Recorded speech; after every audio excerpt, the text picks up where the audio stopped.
Good morning everyone. My name is Gemma Charnock. I'm an assistant principal in NPTC Group of Colleges, and more importantly for today I am the presiding officer for the NUS student elections in the NPTC Group. So I've got the results. So without further ado, the winning nominations are as follows. President, Jordana Elsmore. Vice President, Sarah Davis. And then we have the campus representatives, Brecon, Aaron Jones and Levi Phillips. Newtown, Sarah Davis. Neath, Elliot Aston. Corrie Collins, Jordan Hall, Kitty Kingsburg and Annie Moore.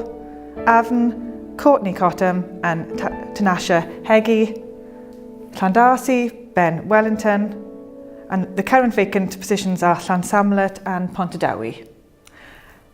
We will be calling the first meeting of the NUS executive in the next few days, and I'm very excited to be working with them, and our president will be nominated for the Board of Governors. So we look forward to an exciting programme of events coming out shortly.